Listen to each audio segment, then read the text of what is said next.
नमस्कार, आप देख रहे हैं TV9 भारतवर्ष का डिजिटल प्लेटफॉर्म और मैं हूं आपके साथ अनूप आकाश वर्मा। हरिद्वार में कुंभ का मेला शुरू हो चुका है। अब यूं तो कुंभ का मेला हर 12 साल में एक बार लगता है, लेकिन इस बार चूंकि ग्रहों की दिशा और दशा कुछ इस तरीके की है कि ये कुंभ का मेला एक साल पहले लग रहा है। और हर बार की तरह इस बार भी इस कुंभ के मेले का आकर्षण है नागा साधु। वो नागा साधु जिनकी दुनिया रहस्य में रहती है और इस रहस्य को हर कोई जानना चाहता है।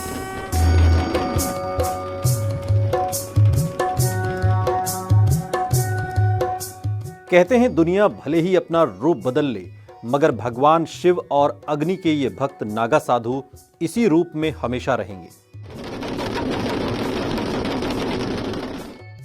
इसलिए जब जब कुंभ का मेला लगता है तब तब नागा साधुओं की कहानी जानने की उत्सुकता जोर पकड़ने लगती है।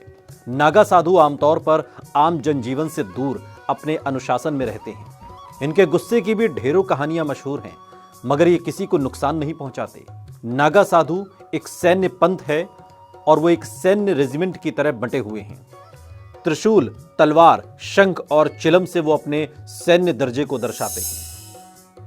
शरीर पर कोई कपड़ा न पहनने की वजह से इन साधुओं को दिगंबर कहा जाता है। इन नागा साधुओं की दुनिया बहुत रोचक है और रहस्य से भरी हुई है। आमतौर पर ये नागा साधु आपको नजर नहीं आएंगे। ये नागा साधु सिर्फ कुंभ के मेले में नजर आते हैं और उसके बाद अपनी दुनिया में खो जाते हैं। लेकिन इन नागा साधुओं का पौराणिक इतिहास भी कम रोचक नहीं है। भारतीय सनातन धर्म के वर्तमान स्वरूप की नींव आदि गुरु शंकराचार्य ने रखी थी। तब भारतीय जनमानस की दिशा और दशा बहुत बेहतर नहीं थी। भारत की धन संपदा से खिंचे तमाम आक्रमणकारी यहां आ रहे थे। कुछ उस खजाने को अपने साथ वापस ले गए तो कुछ भारत के दिव्य आभा से ऐसे मोहित हुए कि यहीं पर बस गए। लेकिन कुल मिलाकर देश में अशांति रही और उन दिनों ईश्वर, धर्म, धर्मशास्त्रों को तर्क, शस्त्र और शास्त्र सभी तरह की चुनौतियों का सामना करना पड़ रहा था।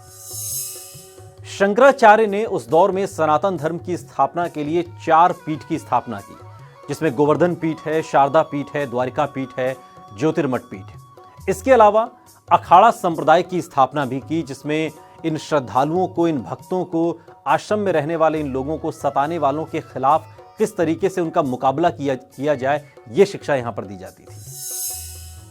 आदि गुरु शंकराचार्य को लगने लगा था कि सामाजिक उथल पुथल के उस युग में केवल आध्यात्मिक शक्ति से ही इन चुनौतियों का मुकाबला करना काफी नहीं है। उन्होंने जोर दिया कि युवा साधु व्यायाम करके अपने शरीर को मजबूत बनाएं और हथियार चलाने में भी कुशलता हासिल करें। इसलिए ऐसे मठ बने जहां इस तरह के व्यायाम या शस्त्र चलाने का अभ्यास कराया जाता था। ऐसे मठों को अखाड़ा कहा जाने लगा। दरअसल शंकराचार्य ने इस तरह के मठों और आश्रमों को यह साफ तौर पर कहा कि जो आप पर आक्रमण करते हैं, जो आपको नुकसान पहुंचाते हैं, उनके खिलाफ ताकत का इस्तेमाल किया जाए। और ऐसे कई युद्ध हैं जिसमें नागा साधुओं ने एक योद्धा की भूमिका निभाई। इतिहास में ऐसे कई गौरवपूर्ण युद्धों का जिक्र मिलता है जिसमें 50,000 से ज्यादा नागा योद्धाओं ने हिस्सा लिया। अहमद शाह अब्दाली ने जब मथुरा वृंदावन के बाद गोकुल पर आक्रमण किया, तब नागा साधुओं ने उसकी सेना का मुकाबला करके गोकुल की रक्षा की। हालांकि आजादी के बाद इन नागा साधुओं ने और इन अखाड़ों ने अपना सैन्य चरित्र त्याग दिया और ये सभी साधु, सभी अखाड़ों के जितने भी साधु संत थे, जितने भी नागा साधु थे, इन सभी ने अपने आप को सनातन धर्म की रक्षा में लगा दिया। आज भारत में 13 ऐसे प्रमुख बड़े अखाड़े हैं जिनसे पूरा ये देश का जो साधु संत समाज है वो जिनके माध्यम से चलता है और इनके जो प्रमुख होते हैं वही इसके महंत होते हैं। भारत के प्रमुख अखाड़े श्री निरंजनी अखाड़ा, श्री जूना अखाड़ा, श्री महानिर्वाण अखाड़ा, श्री अटल अखाड़ा, श्री आवाहन अखाड़ा, श्री आनंद अखाड़ा, श्री पंचाग्नि अखाड़ा, श्री नागपंथी गोरखनाथ अखाड़ा, श्री वैष्णव अखाड़ा, श्री उदासीन पंचायती बड़ा अखाड़ा, श्री उदासीन नया अखाड़ा, श्री निर्मल पंचायती अखाड़ा, निर्मोही अखाड़ा।